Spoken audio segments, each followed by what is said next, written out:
এই পরকীয়াতে আমাদের দেশ, আমাদের সমাজ আজকে ভরপুর। নাউজুবিল্লাহ পায়। এই পরকীয়া একটা সামাজিক একটা ব্যাধি। এটা মুহূর্তের মধ্যেই একটা পরিবারকে, একটা সমাজকে ধ্বংস করে দিতে পারে। নাউজুবিল্লাহ বলে। এই কারণে পরকীয়া সম্পর্কে যে মা, যে বোন আমার এই সম্পর্কে আলোচনা করতে বলছে, আল্লাহ তাআলা ওই বোনের পরিবারে তার রহমত, তার সাকিনা যেন নাজিল করে দেয়, সেগুলো বলি আল্লাহুম্মা আমিন। সম্মানিত হাজির, পরকীয়া কাকে বলে এটা সকাল থেকে শুনে রাখতো, জানা রাখতো। কিন্তু গত জুমার দিন বলছিলাম যেন ওই পিছনে খাম্বা পর্যন্ত যেন হয়, তাহলে বুঝা গেল কম বেশি সকলের ক্ষেত্রে ঝামেলা আছে। হ্যাঁ, আল্লাহ তাআলা মাফ করুক। সকলে বলি আল্লাহুম্মা আমিন। এটা শুধু সরলস্থলে বলছিলাম, এটা আবার কেউ মাইন্ড করেন না। মাইকের আওয়াজ যতদূর পর্যন্ত যায়, কেউ আবার মনে কিছু নিয়েন না। তো সম্মানিত এলাকাবাসী, সম্মানিত মুসলিয়ান ইকরাম, পরকীয়া কাকে বলে আগে আমরা এই বিষয়টা সম্পর্কে জানব। পরকীয়া হলো বিবাহিত নারী পুরুষ, বিবাহিত নারী পুরুষ নিজ স্বামী স্ত্রী ছাড়া অন্য কোন নারী পুরুষের সাথে যেটা অবৈধ সম্পর্ক, এটাকে কি বলা হয়? পরকীয়া। মানে নিজের স্বামী স্ত্রী ছাড়া অন্য কোন নারীর সাথে, অন্য কোন পুরুষের সাথে যেটা সম্পর্ক, ইসলাম এটাকে কি বলেছে? পরকীয়া। বাংলায় আমরা পরকীয়া বলি, কিন্তু আরবিতে কোরআনের ভাষায় এটাকে জেনা বলা হয়। কি বলা হয়েছে? জেনা। জেনা করলেও যে শাস্তি, পরকীয়া করলেও সেই শাস্তি। সম্মানিত হাজির, তাহলে মানুষ নিজ স্বামী স্ত্রী ছাড়া অন্য কোন পরপুরুষের সাথে, অন্য কোন নারীর সাথে যে শারীরিক যে সম্পর্ক, মানসিক সম্পর্ক, এরপরে হলো আপনার গোপন ভালোবাসার সম্পর্ক, সেটা শারীরিক ভাবে হতে পারে, আবার কি মানসিক ভাবে, মানে মোবাইলে কথা কয়, কি করে না? হ্যাঁ, জরিনা সলিমুদ্দির সাথে মোবাইলে কথা কয়, আবার সলিমুদ্দিও জরিনার সাথে মোবাইলে কথা কয়। কারণ কথা না বললে কি ভালো লাগে না। নাউজুবিল্লাহ কয়। এই কারণে এই গ্রামে আবার যারা সলিমুদ্দি আর যারা জরিনা আছেন, তারা আমার মনে কিছু নিয়েন না। আল্লাহ রাসূল ক্ষমা করে দিয়ে শুধু উদাহরণের জন্য বললাম। তো শারীরিক মানসিক ভালোবাসার যে সম্পর্ক, এটা বৈধ না অবৈধ? যেটা বিবাহিত ছাড়া, ওইটা কি বৈধ না অবৈধ? অবৈধ। এটাকে বলা হয় বৈধ পরকীয়া। এটা আমাদের সমাজে আজকে অনেক, আমার গ্রামেও আছে অনেকগুলো আছে আমাদের সমাজে। এগুলার কারণে একটা পরিবার ধ্বংস হয়ে যায়, এই পরিবারের সদস্যগুলো ধ্বংস হয়ে যায়। এরপরে ওই পরিবারে যতগুলো সদস্য থাকে, এক পর্যায়ে সকলের উপরে এটার প্রভাব কিন্তু পড়ে যায়। এই কারণে সম্মানিত হাজির, ইসলাম, আল্লাহ তাআলা পবিত্র কোরআনুল কারীমে সূরা বনী ইসরাঈলের 32 নম্বর আয়াতে আল্লাহ তাআলা বলেছেন, খবরদার, ওয়ালা তাকরাবুজ জিনা, খবরদার ভুলেও কখনো জিনার কাছে যাবা না, পরকীয়ার কাছে যাবা না। ইন্নাহু কানা ফাহিশা, নিশ্চয় এটা হলো অশ্লীল কাজ, খারাপ কাজ, ব্যভিচার কাজ, এটা হলো নিশ্চয় অনেক বড় গুনার কাজ। সবাই বলি নাউজুবিল্লাহ। এই কারণে পরকীয়ার সাথে, অবৈধ সম্পর্কের সাথে মুসলমানের কোনো সম্পর্ক থাকতে পারে না। এবার বলতে পারেন যে হুজুর, এটা তো হলো বিবাহিতদের জন্য, তাহলে আমাদের জন্য মনে হয় ছাড় আছে, যাদের বিয়ে হয় না? হ্যাঁ, যাদের বিয়ে হয়নি তাদের জন্য ছাড় আছে নাকি? না, আছে, লৌকিকই আছে কি নাই? কোন ছাড় নাই। আল্লাহ তাআলা একটা নারী একটা পুরুষের জন্য একটা বৈধ একটা সম্পর্ক রেখে দিয়েছে। আলহামদুলিল্লাহ বলুন। একটা বৈধ সম্পর্ক আছে না নাই? ওটার নাম কি? বিয়া। কি নাম? বিয়া। আপনার একটা স্ত্রী হয় না, আপনি আরেকটা করেন। ওটা হয় না, আপনি আরেকটা করেন। ওটা হয় না, আপনি আরেকটা করেন। কয়টা বৈধ? কিন্তু আল্লাহ তাআলা বলেছেন, খবরদার, তোমরা একটাই হক আদায় করতে পারো না, চারটা কেউ ভুলে কখনো করা। কিন্তু চারটা যদি কেউ করে, আমাদের সমাজের অনেক মানুষ এটা গান বন্ধ করে, হ্যাঁ, খারাপ মনে করে। এটা খারাপ কি কখনো মনে করা? এটা কোরআনের বিধান। কিন্তু দেখা গেল আপনি এক বউকে বিয়ে করার পর আর বউকে নিয়ে থাকলেন, আর এক বউয়ের কোনো কি নাই, খোঁজ খবর নাই। যারা দুইটা বিয়ে করে তাদের এরকম হয়ে থাকে, দুইটা বউকে মাত্র সমান অধিকার তারা কি দিতে পারে না। এই জন্য আল্লাহ বলছেন, খবরদার, দুইটা বউ যারা বিয়ে করলে তাদের সমান অধিকার দিতে পারবে না, খবরদার, তখন দুইটা বিয়ে করা যাবে না। করতে হবে কয়টা? একটা। সম্মানিত হাজির, তো ইসলামে এই পরকীয়া হলো কবিরা গুনাহ। কি কি গুনাহ? কবিরা গুনাহ। এই পরকীয়া করা হলো জঘন্যতম অপরাধ। আল্লাহ তাআলা এটাকে বলছেন ফাহিশা, অশ্লীল কাজ, খারাপ কাজ, গুনার কাজ, যেটা কখনো কোন সুস্থ সবল কোন মুসলমান এটাকে কখনো গ্রহণ করতে পারে না। এই কারণে রব্বুল আলামিন পবিত্র কোরআনুল কারীমে বললেন ওয়ালা তাকরাবুস জিনা ইন্নাহু কানা ফাহিশা।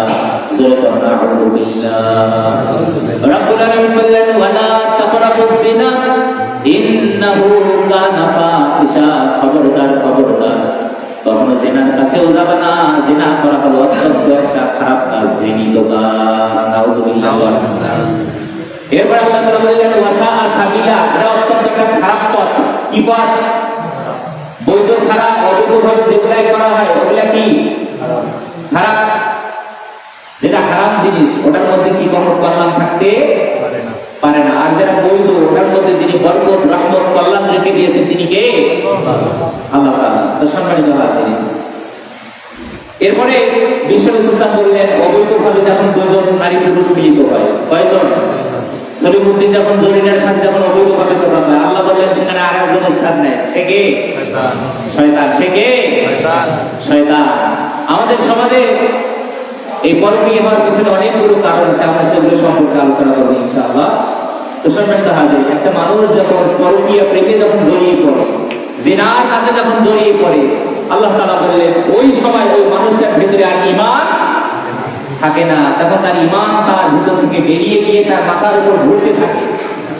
তাহলে একটা মানুষ যে পরকীয়া প্রেমের সাথে জড়িত, অবৈধ সম্পর্কের সাথে জড়িত, তার ভিতরে এখন কি নাই? ঈমান। ঈমান আছে তার ভিতরে, কি নাই? ঈমান।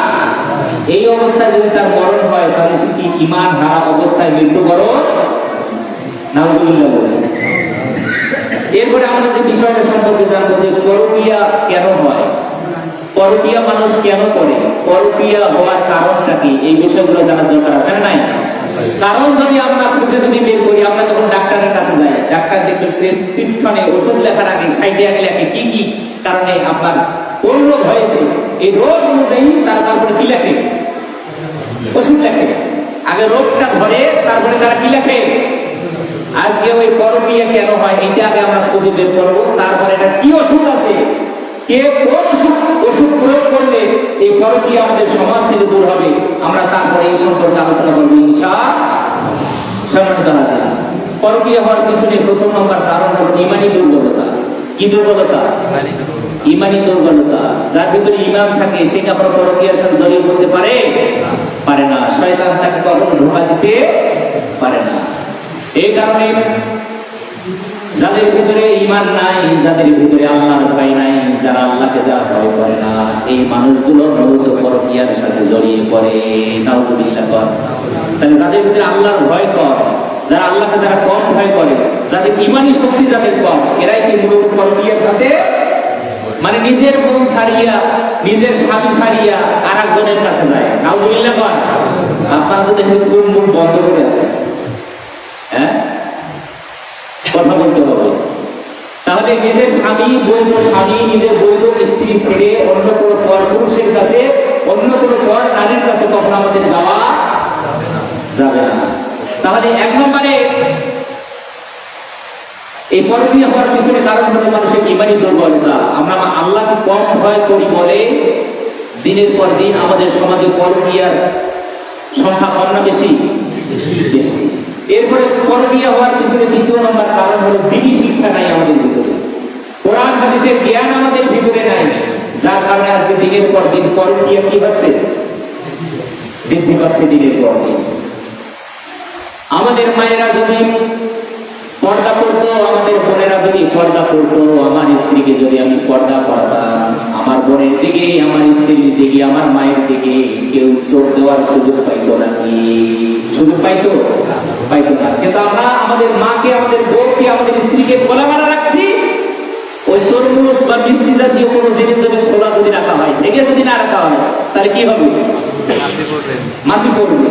বিভিন্ন প্রাণী এসে সেই জায়গাগুলোতে বসবে।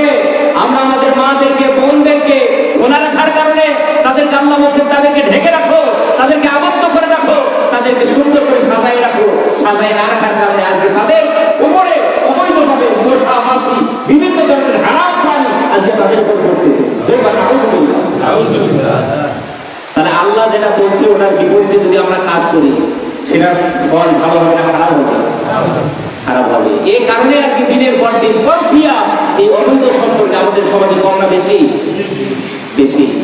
কারণ কোনো পুরুষের মনে কোন নারীর জন্য, কোন নারীর মনে কোনো পুরুষের জন্য অবশ্যই আলাদা একটা জায়গাকে তারা করে নাউজুবিল্লাহ করে। আপনারা আবার সবাই তো আল্লাহ বলি আলহামদুলিল্লাহ করে।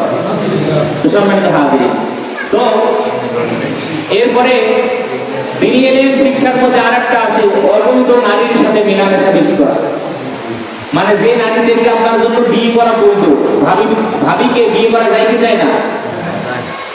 জানেন না বলেন? হ্যাঁ, ভাবিকে বিয়ে করা যায় না?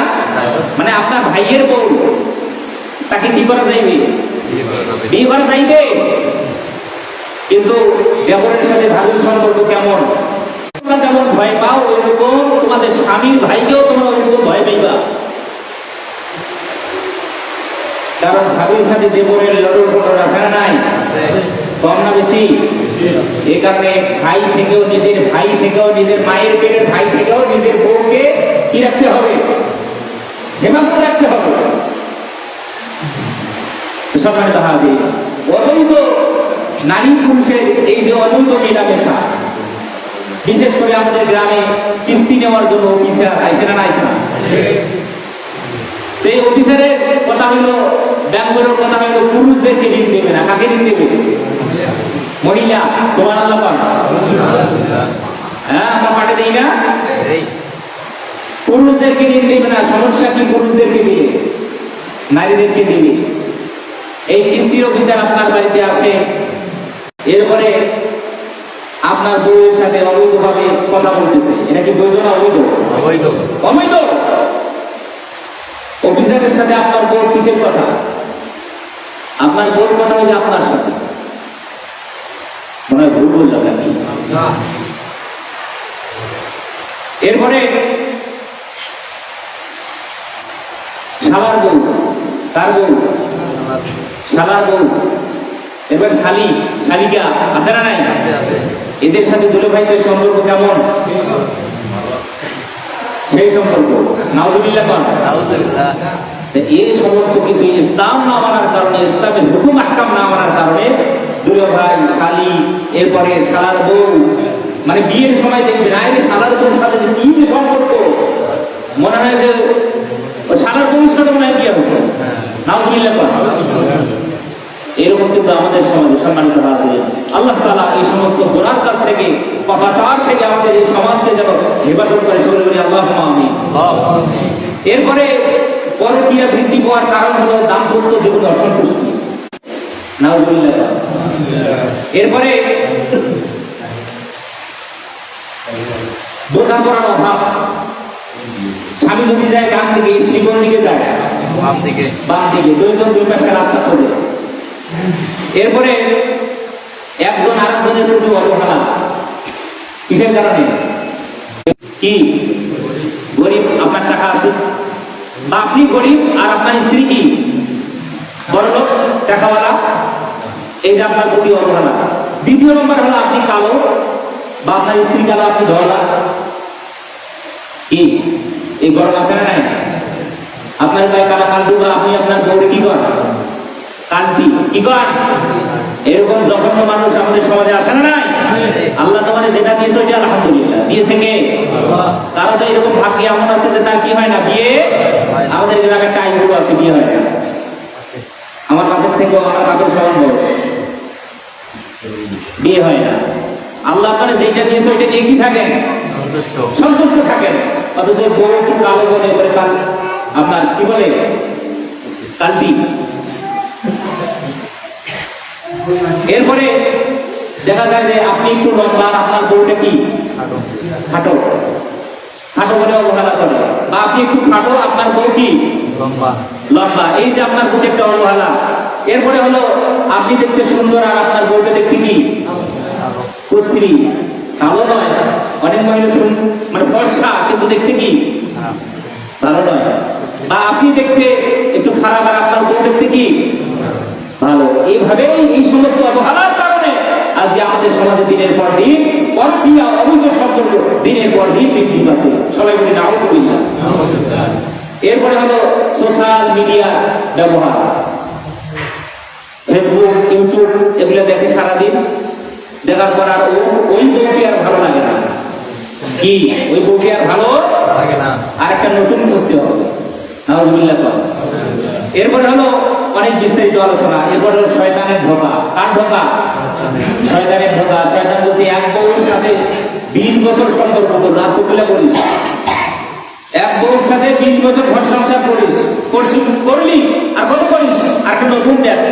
নাউযুবিল্লাহ। শয়তান আপনার আমার ভিতরে কি দেয়? ওয়াসওয়াসা ঢুকায় দেয়। এরপরে এই পরকীয়া হওয়ার পিছনে যেটা সব থেকে যেটা বড় কারণ, সেটা হলো কথায় কাজে মধু ঢেলে দেওয়া। কি ঢেলে দেওয়া? কথায় কাজে মধু ঢেলে দেওয়া। আপনার বউ আপনার সাথে মধুস্বরী কথা বলে না, অথচ বাড়ির পরপুরুষের সাথে এমন ভাবে কথা বলে, এই পরপুরুষটা মনে করে মনে একটা সুযোগ পাইছি। নাউযুবিল্লাহ। মানে আপনার বউ আর একটা পুরুষের সাথে এমন ভাবে কথা বলে, এই পুরুষটা মনে করে মনে একটা জায়গা পাইছি। বা আপনি একটা মহিলার সাথে এমন আচরণ করেন, এমন ভাবে কথা বলেন, এই মহিলাটা মনে করে না একটা মক্কেল পাইছে, কাজ হবে। এই যে কথার ধরন, কাজের ধরন নিজের স্ত্রীর সাথে, নিজের পরিবারের সাথে নাই, বাইরের লোকদের সাথে আছে। এই যে ঢং দিয়ে ঢং করে কথা বলে আমাদের সমাজে অনেক গাড়ি ক্ষমতা, যত ভালোবাসা, যত সৌন্দর্য, যত প্রদর্শন করা দরকার সব নিজের সামনে করবা। আর কি অন্য পুরুষের সাথে কথা বলা? বিশ্বনাথ বলছেন পর পুরুষের সাথে যখন কথা বলবা একটু কর্কশ ভাষায় কথা বলবা, সে যেন তোমার কথার দ্বারা যেন একটু মিষ্টি না পায়। কি না পায়? মিষ্টি না পায়। কারণে পর পুরুষের সাথে, অবৈধ পুরুষের সাথে কথা বলার সময় কথার মধ্যে একটু রাগ থাকবে। কি থাকবে? রাগ থাকবে, একটু কর্কশ থাকবে। আপনার কথা যেন কি কথা মিষ্টি মিষ্টি হইলেই জানেন যে ওখানে অবৈধভাবে মশা, মাছি, বিভিন্ন ধরনের প্রাণী এসেছি, এখানে কি করবে? জায়গা নেবে। নাউযুবিল্লাহ বলি। সম্মানিত হাজিরিন, এরপরে যেটা বিষয় সেটি হলো এই পরকীয়ার সুফল কি আর কুফল কি। মানে পরকীয়া করলে কি লাভ বলেন তো দেখি, আপনাদেরকে বিচার দিলেন কি লাভ? হ্যাঁ, যাই হোক, আমার ভাই কই উঠেছে, আমি আর না কইলাম। তো পরকীয়ার কোনো সুফল নাই। পরকীয়ার কি নাই? কোনো সুফল। সব কি শুধু কুফল, আর সব হলো কুফল। পরকীয়া করলে কোনো লাভ নাই, শুধু কি ক্ষতি আর যারা করে তাদের লাভ আছে নাকি? এক ঢালে দুই পাখি, একটা তো ঘরে আছে আর একটা তো অবৈধ ভাই পাওয়া যাচ্ছে। হ্যাঁ, সম্মানিত হাজিরিন, এই পরকীয়ার প্রথম নম্বর কুফল হলো পরিবারগুলো নষ্ট হয়ে যায়। কি হয়ে যায়? যে পরিবারের পুরুষ পরকীয়া করে, ওই পরিবারে কি শান্তি থাকতে পারে? আরো যেরকম শান্তি থাকতে পারে? এরপরে যে পরিবারের সাথে পরকীয়া করে, ওই পরিবারে শান্তি থাকতে পারে? এরপরে আপনি আপনার স্ত্রীকে আরেকটা মহিলার সাথে, স্ত্রীকে রেখে আরেকটা মহিলার সাথে পরকীয়া করলেন, আপনার শ্বশুর শাশুড়ি কি ভালো থাকতে পারে? কয়টা পরিবার নষ্ট হলো? আর যেরকম কয়টা পরিবার? এবার চিন্তা করেন এই পরিবারগুলোতে সদস্য আছে কতগুলো? এই পরিবারগুলো কি শান্তিতে থাকতে পারে? আপনার সামান্য একটু রোগের কারণে, আপনার সামান্য একটু ভুলের কারণে দেখেন কতগুলো পরিবার নষ্ট হয়ে যাচ্ছে। একটা বার চিন্তা করেন, আপনি যার সাথে পরকীয়ার সম্পর্ক করেন, নিশ্চয় সে হতে পারে কারো বোন, পারে কি পারে না? নিশ্চয় সে হতে পারে কারো স্ত্রী, নিশ্চয় সে হতে পারে কারো মা, পারে কি পারে না? হ্যাঁ, আপনার বোন যদি তার সাথে পরকীয়া করতো, আপনার স্ত্রী, ঘরের স্ত্রী যদি তার সাথে পরকীয়া করতো, অবৈধ সম্পর্ক করতো, আপনাকে মনে হয় খুব ভালো লাগতো নাকি? হ্যাঁ, ভালো লাগবে? আরো যখন ভালো লাগবে? ভালো লাগবে না। অথবা ধরেন যে আপনার স্ত্রীর সাথে বা আপনার মায়ের সাথে বা আপনার বোনের সাথে কেউ এরকম অবৈধ সম্পর্ক করলো, ভালো লাগবে? আপনাকে যদি ভালো না লাগে, তাহলে আপনি কেমন করে আর একটা মায়ের সাথে, আর একটা বোনের সাথে, আর একজন স্ত্রীর সাথে আপনি কেমন করে এরকম অবৈধ সম্পর্ক করতে পারেন? এটা জায়েজ? আরো যখন জায়েজ, নিজেরটা যদি না চলে তা পরেরটা চলবে। এই কারণে সম্মানিত হাজির, এই অবৈধ সম্পর্কের সাথে মুসলমানের কি কোনো সম্পর্ক থাকতে পারে না। এরপরে শুধু এটাই নয়, আপনি যে অবৈধ সম্পর্ক করলেন, আপনার পরিবারের সন্তান আছে না নাই? যে বোন আমাকে চিঠিটা দিয়েছিল ওই বোনও তার অনেকগুলো সন্তান আছে। অনেকগুলো সন্তান থাকার পরেও তার স্বামী কি করে? অবৈধভাবে সম্পর্ক করে। অনেকগুলো সন্তান আছে এবং ছোট বাচ্চাও আছে। বয়স না বলি, বয়স বলি একবারে বুঝতে লাগবে যে হুজুর আমাকে কয়েছে। এইরকম আপনি যে সন্তান রেখে, এই সন্তানগুলো রেখে আপনি যে অবৈধ সম্পর্ক করলেন, এই সন্তানগুলোর উপর প্রভাব পড়বে কি পড়বে না? আরো জনগণ করবে কি পড়বে না? সন্তানের কোনো খোঁজখবর নাই, লেখাপড়ার কোনো খোঁজখবর নাই, খাওয়া দাওয়ার কোনো খোঁজখবর নাই, নিজের পরিবারের চালানোর কোনো খোঁজখবর নাই। আরেকজনের বউকে নিয়ে, আরেকজনের মেয়েকে নিয়ে, আরেকজনের মাকে নিয়ে আপনি হোটেলে যান, তার জন্মদিন পালন করেন, তাকে নিয়ে বিভিন্ন অনুষ্ঠান করেন, তাকে নিয়ে আপনি হোটেলে যান, অথচ নিজের বউয়ের প্রতি কি নাই কোন খোঁজখবর। এসব মানুষ কখনো হতে পারে না। এগুলো হলো জানোয়ার, এগুলো হলো পশুর সমতুল্য। যারা নিজের পরিবারকে রেখে যারা অন্য পরিবারের দিকে যারা হাত বাড়ায়, এরা কখনো কি মানুষ হতে পারে না। এরা সম্পূর্ণভাবে এরা জানোয়ার। এদের এই সমাজে এদের থাকার কি নাই কোনো অধিকার। সম্মানিত হাজির, তাহলে যে পরিবারগুলোতে আজকে এরকম অবৈধ সম্পর্ক, এই পরিবারগুলো সুখী আছে না দাউ দাউ করে আগুন জ্বলছে? কি চলছে? এই পরিবারগুলোতে আজকে দাউ দাউ দাউ দাউ করে কি চলছে? আগুন জ্বলছে। আপনার বউ যদি ভালো না হয়, আপনার স্বামী যদি ভালো না হয়, তাহলে ওই পরিবার কি কখনো সুখী হতে পারে? আরো জনগণ সুখী হতে পারে? পারে না। সম্মানিত হাজির, তাহলে এতক্ষণ পর্যন্ত আমরা জানতাম এই পরকীয়ার সুফল কি আর কুফল কি। এরপরে আমরা জানবো এই পরকীয়া করলে আল্লাহ তাআলা কি শাস্তি দিবে। এটা জানার দরকার আছে না? নাকি এটা করলে সওয়াব হয়? হ্যাঁ, এটা করলে সওয়াব হয় নাকি? সওয়াব হয় না। এটা করলে আল্লাহ তাআলা শাস্তি দিবে। কি শাস্তি দিবে এখন আমরা সেই সম্পর্কে জানবো ইনশাআল্লাহ। বিশ্বনবী সাল্লাল্লাহু আলাইহি ওয়াসাল্লামের জামাতা এবং তার কন্যা হযরত ফাতিমাতুজ জোহরা রাদিয়াল্লাহু তাআলা আনহা, তারা দুজনে একদিন বিশ্বনবী সাল্লাল্লাহু আলাইহি ওয়াসাল্লামের কাছে আসলেন দেখাশোনার জন্য। তার কাছে আসলেন, আসার পর দেখলেন বিশ্বনবী সাল্লাল্লাহু আলাইহি ওয়াসাল্লাম অঝরে চোখের পানি ছেড়ে দিয়ে কান্না করতেছেন। হযরত আলী রাদিয়াল্লাহু তাআলা আনহু বললেন, ইয়া রাসূলুল্লাহ, আপনি কেন এরকম অঝরে কান্না করতেছেন? বিশ্বনবী সাল্লাল্লাহু আলাইহি ওয়াসাল্লাম বললেন, আমি যখন মেরাজের রাতে জাহান্নামটারে আমি যখন দেখতে গেলাম, আল্লাহ তাআলা আমাকে যখন জাহান্নাম দেখার সুযোগ করে দিল, ওই জাহান্নাম দেখতে গিয়ে আমি দেখি জাহান্নামের যা ছিল অধিকাংশই হলো নারী। কারা?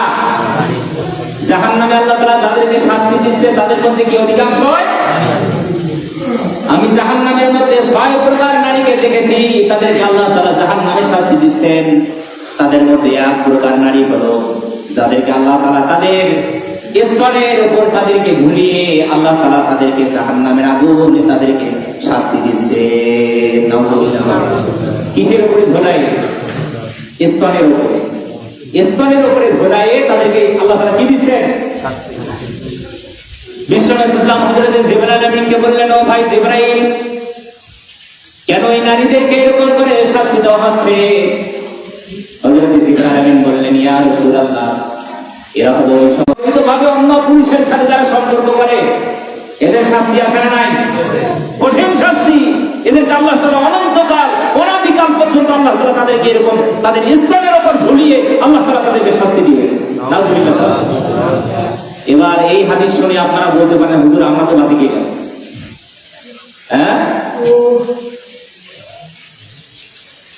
তাদেরকে 6টা শাস্তি দিবেন। কয়টা? আওয়াজ দিয়ে বান কয়টা? আল্লাহ তাআলা তাদেরকে 6টা শাস্তি দিবেন। দুনিয়াতে দিবেন 3টা, আর মরার পরে দিবেন 3টা। কে কে নেওয়ার জন্য প্রস্তুত? হাত তুলে তো দেখি। বুঝে নাই। আল্লাহ তাআলা যদি কাউকে শাস্তি দেয়, ওটা থেকে বাঁচার কোনো উপায় আছে? আর আছে? তাই যারা জিনা করবে, যারা ব্যভিচার করবে, যারা অবৈধ সম্পর্ক করবে, আল্লাহ তাআলা বাইহাকী শরীফের 564 নম্বর হাদিস বিশ্ব ইসলাম বলছেন আল্লাহ তাআলা তাদেরকে 6টা শাস্তি দিবে। দুনিয়াতে দিবে 3টা, আর মরার পর দিবে। প্রথম নম্বরে আল্লাহ তাআলা দুনিয়াতে তাদেরকে যে 3টা শাস্তি দিবে, প্রথম নম্বরে আল্লাহ তাআলা ওই মানুষগুলোর চেহারা থেকে যে একটা তাদের চেহারার উজ্জ্বলতা থাকে, আল্লাহ তাআলা চেহারার উজ্জ্বলতা তাদের কেড়ে নিবে। নাউজুবিল্লাহ। কি আল্লাহ তাআলা তাদের চেহারার উজ্জ্বলতা। দ্বিতীয় নম্বরে হলো রব্বুল আলামিন ওই মানুষগুলোর হায়াত কমিয়ে দিবেন। নাউজুবিল্লাহ। তাহলে যারা অবৈধভাবে যারা সম্পর্ক করে, নিজের স্বামী রেখে, নিজের স্ত্রী রেখে যারা অবৈধ সম্পর্ক যারা করে, আল্লাহ তাআলা কি করেন? তাদের হায়াত কমিয়ে দেয়। সবাই বলি নাউজুবিল্লাহ। আর 3 নম্বর হলো বিশ্ব নবী সাল্লাল্লাহু আলাইহি ওয়াসাল্লাম বলছেন আল্লাহ তাআলা তাদেরকে স্থায়ীভাবে আল্লাহ তাআলা তাদেরকে দারিদ্রতা দান করে দেয়। স্থায়ীভাবে আল্লাহ তাআলা তাদের কি বানিয়ে দেয়? অভাবী। কি বানিয়ে দেয়? পরকালে আল্লাহ তাআলা তাদেরকে যে 3টা শাস্তি দিবেন, প্রথম নম্বরে হলো আল্লাহ তাআলা ওই মানুষগুলোর উপরে কখনো সন্তুষ্ট হবেন না। নাউজুবিল্লাহ। ওই জিনাকারীরা, ওই ব্যভিচারীরা, ওই পরক্রিয়াকারীরা যতই তারা ভালো কাজ করুক, আল্লাহ তাআলা তাদের উপর পরকালে কখনো সন্তুষ্ট হবে না। দ্বিতীয় নম্বরে হলো রব্বুল আলামিন তাদের জন্য পরকালীন হিসাবকে আল্লাহ তাআলা কঠিন করে দিবেন। কি করে দিবেন? মানে তার হিসাব দিতে ইসলাম বললেন যাদের জন্য আল্লাহ তাআলা পরকালে হিসাব কঠিন করে দিবে, ওই মানুষগুলো কখনো হিসাব দিয়ে তারা জান্নাতে যেতে পারবে না। নাউজুবিল্লাহ। তারা কি কখনো হিসাব দিয়ে জান্নাতে যেতে? এই কারণে আমরা চাই আমাদের হিসাব পরকালে সহজ হোক। চাই কি চাই না?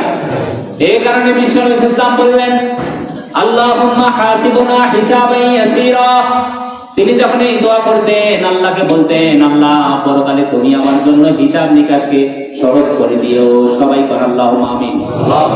আর 3 নম্বরে ওই জিনাকারের জন্য আল্লাহ যে শাস্তির ব্যবস্থা করে রেখেছেন, সেটি হলো রব্বুল আলামিন পরকালে তাদের জন্য জাহান্নামের শাস্তির ব্যবস্থা করে রেখেছে। তাহলে জিনা করলে, পরকিয়া করলে, অবৈধ সম্পর্ক করলে কি শুধু ক্ষতি? আর যেরকম কি শুধু ক্ষতি? ক্ষতি কি নাই? কোন লাভ আছে নাকি? কোন লাভ নাই। সম্মানিত হাজিরিন, এরপরে বিশ্ব নবী সাল্লাল্লাহু আলাইহি ওয়াসাল্লাম বলেছেন যারা অবৈধ সম্পর্ক যারা করলো, এরা যদি বিবাহিত হয়, কি হয়? বিবাহিত হয়, আল্লাহ তাআলা পবিত্র কোরআনুল কারীমে বলছেন তোমরা তাদেরকে পাথর মেরে হত্যা করো। কি মেরে? পাথর মেরে। তাহলে এই পরকীয়া এই সমাজে যারা করে, এরা এমন অপরাধ করে, এদেরকে ইসলামী সমাজ যদি কায়েম যদি থাকতো, ইসলাম যদি বাংলাদেশের সমাজে কায়েম হতো, তাহলে প্রত্যেকটা পরকীয়াকারীকে, প্রত্যেকটা জিনাকারীকে এই দেশে তাদেরকে পাথর মেরে হত্যা করা হতো। কি মেরে হত্যা করা হতো? কারণ এটা কোরআনের বিধান। কিসের বিধান? কোরআনের বিধান। আল্লাহ বলেছেন তাদেরকে তোমরা পাথর মেরে হত্যা করো। আর যারা অবিবাহিত, এরা বলতে পারে মনে হয় মাঝে গেলাম। বিশ্ব নবী সাল্লাল্লাহু আলাইহি ওয়াসাল্লাম বলছেন যারা অবিবাহিত, যারা অবৈধ যারা সম্পর্ক করে, তারা যদি ধরা পড়ে তাহলে তাদেরকে তোমরা 100টা বেত্রাঘাত মারো। কয়টা? 100টা তাদের চামড়ার উপরে তোমরা বেত্রাঘাত করো। শাস্তি আছে না নাই? এগুলা তো দুনিয়ার সামান্য শাস্তি। কিসের শাস্তি? দুনিয়ার। আল্লাহ তাআলা বলেছেন ওয়ালিয়া শাহাদু আযাবাহুমা তাইফাতুম মিনাল মুমিনিন। এই শাস্তিগুলো গোপনে দেওয়া যাবে না। আল্লাহ তাআলা বলেছেন মুসলমানদেরকে সবাইকে এক জায়গায় করো, তাদের সামনে এই শাস্তিগুলো দাও। কেন এই তাদের সামনে শাস্তিগুলো দিতে হবে? যে সবাই এই শাস্তিগুলো দেখে তাদের ভিতরে যেন ভয় যেন কেঁপে ওঠে। আমিও যদি এই অপরাধ করি তাহলে আমার কি হইবে? এই শাস্তি হইবে। সম্মানিত হাজিরিন, তাহলে এই জিনার সাথে, এই ব্যভিচারের সাথে, এই পরকীয়ার সাথে আমাদের কখনো কোনো সম্পর্ক করা, আর যেরকম পিছনের লোকগুলো কথা বলছেন না, এই জিনার সাথে, পরকীয়ার সাথে আমাদের কোনো সম্পর্ক থাকতে পারে না। যারা এরকম পরকীয়া করবে এদেরকে ধরে কঠিন ধোলাই দিবেন। কি করবেন? কঠিন ধোলাই দিবেন। দেখলাম নওগাঁয় ওই একটা বাচ্চাকে ধর্ষণ করছে, জনগণ তাদেরকে ধরে তাদেরকে শাস্তি দিচ্ছে। এবার বলবেন যে হুজুর এটা তো আইন হাতে নেওয়া হলো। কি হাতে নেওয়া? এদেরকে যদি এরকম দুই এক জায়গায় যদি শাস্তি দেওয়া হয় তাহলে কেউ ধর্ষণ করা, ব্যভিচার করার, পরকীয়া করা আর সাহস পাবে? পাবে না। সম্মানিত হাজিরিন, তাহলে পরকীয়া থেকে বাঁচার উপায় কি? অনেকগুলো শাস্তি আছে, সময় নেই যেহেতু। এই পরকীয়া থেকে আমাদের বাঁচার উপায় কি? এক নম্বরে হলো আল্লাহ তাআলা বলেছেন কুল্লিল মুমিনিনা ইয়াগুদ্দু মিন আবসারিহিম ওয়া ইয়াহফাযু ফুরুজাহুম। এই পরকীয়া থেকে বাঁচার জন্য আমাদেরকে প্রথমত দুইটা কাজ করতে হবে। কয়টা? পিছনের লোকগুলো শুনে যায় আপনাদের? এই পরকীয়া থেকে বাঁচার জন্য আমাদেরকে প্রথমত দুইটা কাজ করতে হবে। প্রথম নম্বরে হলো আমাদের এই দুইটা চোখকে হেফাজত করতে হবে। এই যত নষ্টের মূল কি? এই চোখ দুইটা। যত নষ্টের মূল এই চোখ দুইটা। দেখলেই ভালো লাগে, সুবহানাল্লাহ না বলুন? হ্যাঁ, দেখলেই ভালো লাগে। এই ভালো লাগা আপনার নয়, এই ভালো লাগা কার? শয়তানের। এই ভালো লাগা হলো শয়তানের। শয়তান আপনার চোখে ভালো লাগিয়ে দেয় যে তোর বউটা ভালো না, অমুকের বউটা ভালো। নাউজুবিল্লাহ। আর সলিমুদ্দিন করে মুদি পাগল হয়ে গেল, যা তুই তোর বাপের বাড়ি যা, তোর আর দরকার নাই। তুই থাকলে কি আর না থাকলে কি, মুই একটা পাসু। সম্মানিত হাজিরিন, তাহলে প্রথমত আমাদের দৃষ্টিকে কি করতে হবে? হেফাজত করতে হবে। এরপরে আমাদের লজ্জা স্থানকে কি করতে হবে? হেফাজত করতে হবে। দ্বিতীয় নম্বরে হলো যারা এই সমস্ত, এখানে এরকম মানুষ আছে আমি জানি, নিজের বউ ছাড়িয়া, নিজের স্বামী ছাড়িয়া অন্য পর পুরুষের কাছে যায়, অন্যজনের সাথে সম্পর্ক। এরকম মানুষ আমাদের সমাজে আছে না নাই? এই মসজিদে হয়তো নাই। হ্যাঁ, না না, থাকলেও বলা যাবে না, আমার আবার অসুবিধা আছে। হ্যাঁ, আজকে থেকে আমাদের তওবা করার দরকার আছে না? আর যখন তওবা করার দরকার আছে না? তওবা করে ফিরে যাইতে হবে কার কাছে? আল্লাহর কাছে। 3 নম্বর হলো পারিবারিক সম্পর্কগুলো আমাদেরকে সুদৃঢ় করতে হবে, মজবুত করতে হবে। কি সম্পর্ক? আপনার বউ আপনাকে পছন্দ করে না, কি দিলে, কি রকম করে সাজলে, কি করলে আপনার বউ আপনাকে পছন্দ করবে, কি করা লাগবে সেই কাজটা। আপনি লুঙ্গি পরে থাকেন, আপনার বউ লুঙ্গি পরা পছন্দ করে না, সবসময় কি পরে থাকবেন? প্যান্ট পরে থাকবেন। আপনার বউ যেটা খাইতে পছন্দ করে ওইটা কি করবেন? বাজার থেকে বেশি করে আনিতে খাওয়াইবেন। সে মানে যে জিনিসটাতে বেশি আকৃষ্ট, কি করতে হবে? সেই কাজ করতে হবে। এই সময় এটা মহিলাদের সঙ্গে দরকার ছিল, যাই পরবর্তীতে বলার সুযোগ হলে বলবো ইনশাআল্লাহ। এরপরে ধর্মীয় জ্ঞান আমাদেরকে অর্জন করতে হবে। কি জ্ঞান? আমাদের সন্তানদেরকে এই সমস্ত পরকীয়া থেকে বাঁচানোর জন্য কি করতে হবে? তাদেরকে ধর্মীয় জ্ঞান শিক্ষা দিতে হবে। এরপরে গায়রে মাহরম পুরুষের সাথে, মানে যে পুরুষগুলোকে বিয়ে করা যায়, এই পুরুষগুলোর সাথে, এই মহিলাদের সাথে আমাদের সম্পর্ক কি করতে হবে? কমাতে হবে। কি করতে হবে? মানে প্রয়োজন ছাড়া, বিনা প্রয়োজনে কি কারোর সাথে কথা বলা যাবে না। এরপরে হলো ঝগড়া বিবাদ থেকে আমাদেরকে দূরে থাকতে হবে। আমাদের পরিবারে ঝগড়া বিবাদ আছে না নাই? আছে। এই ঝগড়া বিবাদ থেকে আমাদেরকে কি থাকতে হবে? দূরে থাকতে হবে। আল্লাহ